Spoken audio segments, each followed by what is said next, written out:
It's Tuesday and welcome back to another workout video। मैं welcome करता रह जाता हूँ, कोई देखता ही नहीं है।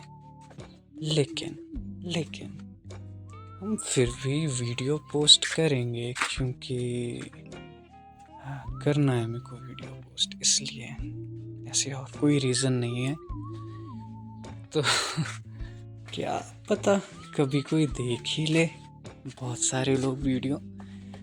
तो हाँ, लेकिन आज का जो वर्कआउट था वो था बैक साइड डेल्ट्स और रियर डेल्ट्स का। तो शुरुआत मैंने बैक से की क्योंकि मेरी मर्जी, ऐसा और रीज़न नहीं है कोई। लेकिन मेरे को लगा कि बैक पहले करो, तो मैंने कर दी, है ना।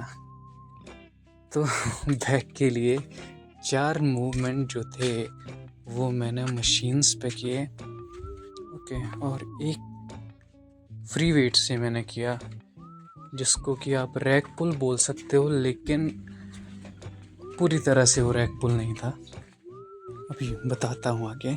कंपाउंड मूवमेंट मैंने नहीं रखी है ज़्यादा, एक आध रखी है, वो भी ऐसे कि चलो, क्योंकि due to some lower back issues ऐसे, तब मैं नहीं कर रहा हूँ।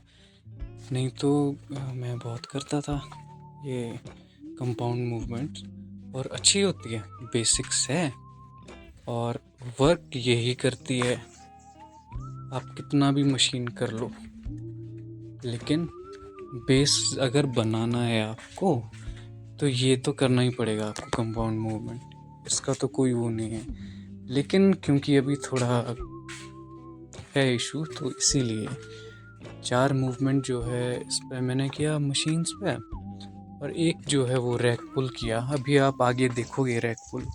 लेकिन अब रैक पुल में क्या होता है ना, वो कहीं पहले बार जो होती है वो रखा होता है ना कहीं ऐसे, अपनी नीज की हाइट तक पे ना प्लेसमेंट होती है उसकी कहीं, तो फिर आप वहाँ से उसको लिफ्ट करते हो। लेकिन क्योंकि अपने पास वैसा नहीं था कुछ इंतज़ाम, तो मैं जो है डेडलिफ्ट जैसे नॉर्मल करते वैसे ऊपर आया, और फिर मैं सिर्फ नी तक जा रहा हूँ, अपनी नीज तक, है ना, और फिर वापस आ रहा हूँ। और जो सारा जो मेरा वो है, क्या बोलते हैं उसको, ध्यान है, फोकस है, वो है लोअर बैक पर।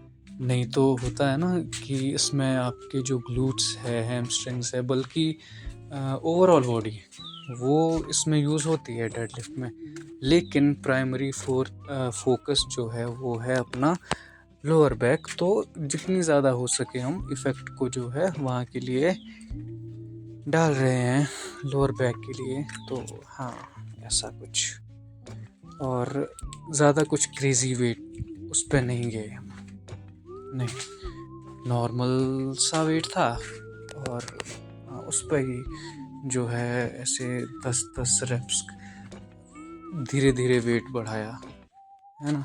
3 कर सेट मैंने किए होंगे, उसमें नहीं किया रेस्ट पॉज ट्रेनिंग मैंने। अब रेस्ट पॉज ट्रेनिंग जो है वो लास्ट वीडियो में मैंने बताया था, तो इसमें चलो एक ब्रीफ सा बता देता हूँ कि आप एक वेट लेते हो, पहले तो वार्म अप करते हो, फिर आप एक वेट लेते हो जिससे आपके 8 से 10 मैक्सिमम जो है रेप्स निकले। उसके बाद आप 10 सेकंड का जो है वो रेस्ट लेते हो, और फिर सेम वेट से आप फिर से जो है मैक्सिमम रेप के लिए पुश करते हो, और फिर वेट ड्रॉप करते हो, 10 सेकंड का रेस्ट, और फिर से मैक्सिमम रेप्स करते हो, फिर से 10 सेकंड का रेस्ट, और फिर से मैक्सिमम जो है रेप्स, और फिर इट्स डन, ठीक है, and you are also done. क्योंकि उसके बाद हालत खस्ता हो जाती है। मज़ा तो आता है, लेकिन इंटेंसिटी बहुत ज़्यादा हाई हो जाती है। आप इसमें फेलियर, बियॉन्ड फेलियर जा रहे हो, तो वही है। और हाँ, इसके बाद फिर दूसरा सेट नहीं होगा उस एक्सरसाइज का, वो हो गया एक सेट, उतना ही था। फिर आप नेक्स्ट एक्सरसाइज पे जाओगे एंड आप वहाँ से फिर कंटिन्यू करोगे सेम चीज़ को। तो ऐसा है। बाकी ज़्यादा जो है अच्छे से अगर आपको जानना है तो आप सर्च कर लो यूट्यूब पर, क्योंकि वहाँ है, आता है सर्च करने के लिए। वीडियोस भी होंगे, माइक मेंजर के वीडियोस होंगे, क्योंकि ये उनका ही वो है ना, उनकी थ्योरी है, तो वहाँ पे आपको मिलेगा जो भी है, अच्छे से समझोगे। अब ये जो है ये शायद से सेकंड एक्सरसाइज पे आ गया हूँ मैं, जो कि अपर बैक के लिए है। तो हाँ, ज़्यादा वही बात है कि कंपाउंड नहीं कर रहा हूँ मैं ज़्यादा। और मैं बता दूं कि I love to do free weight exercises, ठीक है। फिर फ्री वेट जो मूवमेंट होती है बैक के लिए, और कंपाउंड मूवमेंट मेरे को बहुत पसंद है। मैं बहुत करता हूँ इनको, यही करता हूँ ज़्यादातर। लेकिन आजकल जो है कि नहीं भाई, थोड़ा देखना पड़ेगा ना, बॉडी को थोड़ा रेस्ट देना पड़ेगा ना, कि लोअर बैक में ज़्यादा ना आए। क्योंकि कंपाउंड जो मूवमेंट है, अब बारबल बेंड ओवर रो ले लो आप, टी बार रो ले लो आप, सिंगल आर्म डंबल रोज ले लो आप, है ना।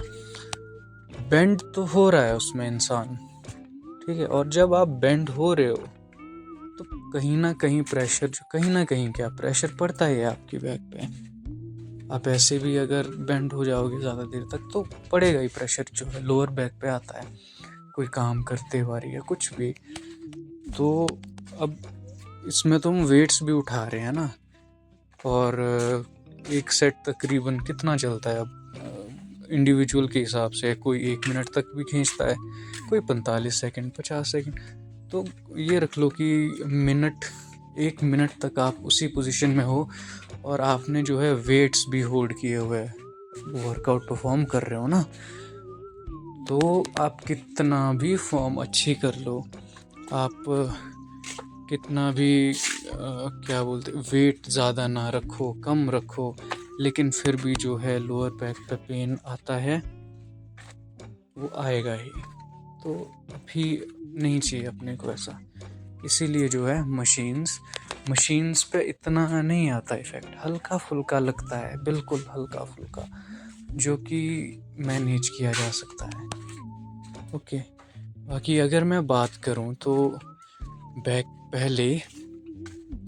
की शुरुआत मेरी होती थी बेंड ओवर रो से, और barbell bent over row, underhand barbell bent over row, और जो नॉर्मल होती है वो भी over hand.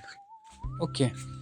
Then T bar rows, and T bar अब वो वाला नहीं जिसपे हम चेस्ट ऐसे रख सकते हैं बाहर, वो नहीं, जो जैसे रॉनी कोलमैन वाली नहीं होती हो, कि एक रॉड लगाई है फिर उसको ऐसे उठा, तो वो वाली।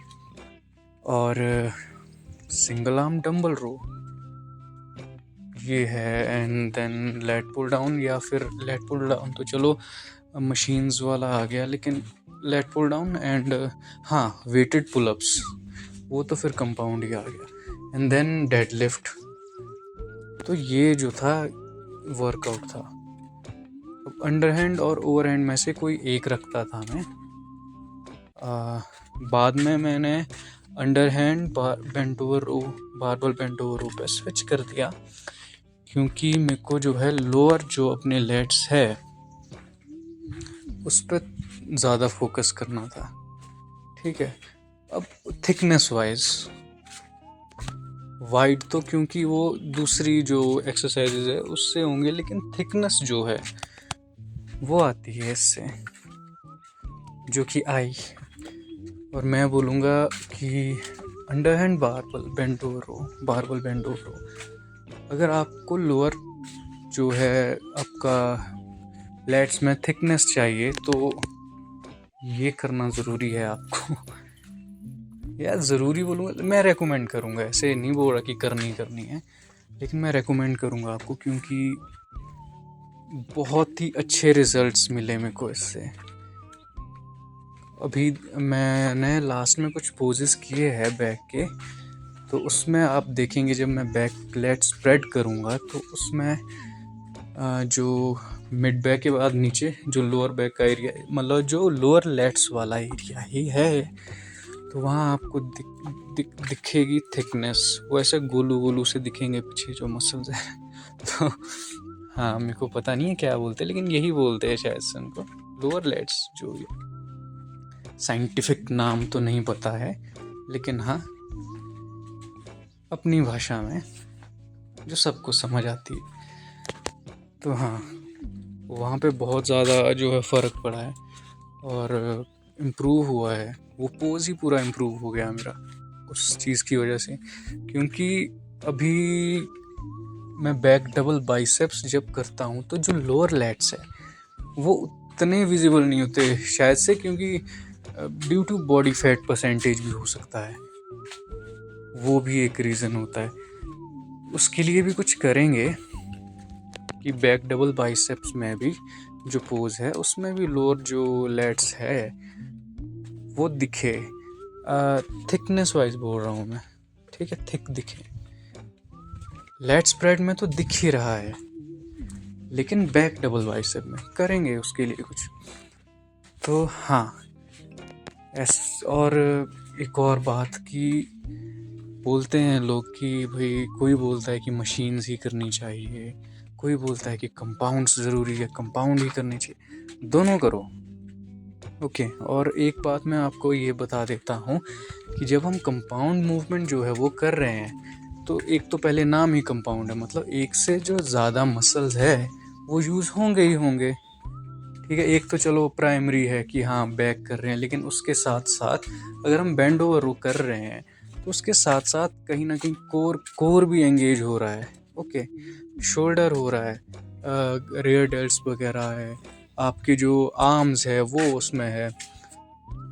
तो होता क्या है, जब आप कंपाउंड मूवमेंट करते हो तो जो एक्सरसाइज का इफ़ेक्ट होता है उसकी परसेंटेज और जगह भी जाती है, ठीक है। मान लो अगर 80% आपका बैक पे लग रहा है, तो जो 20% है वो कहीं इधर उधर भी जाता है बाकी मसल्स में, जिससे होता ये है कि बाकी जो मसल्स है आपकी वो भी स्ट्रांग होती हैं और स्टेबिलिटी आती है।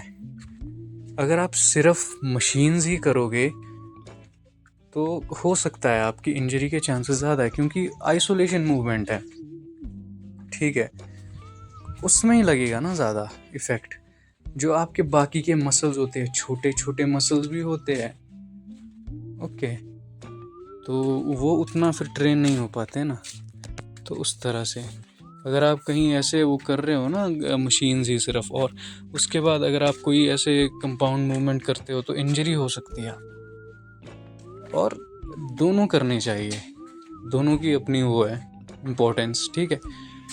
और साइड डेल्ट के लिए मैंने एक साइड लेटरल रेजेस किए और एक मास्टरपीस एक्सरसाइज जो ओल्ड स्कूल मैंने देखी थी, इस पे ओल्ड स्कूल जो बॉडी बिल्डर्स है वो करते हैं इंक्लाइन बेंच पे, और same pack deck fly, reverse pack deck fly, और फिर वो मास्टरपीस एक किया मैंने अभी।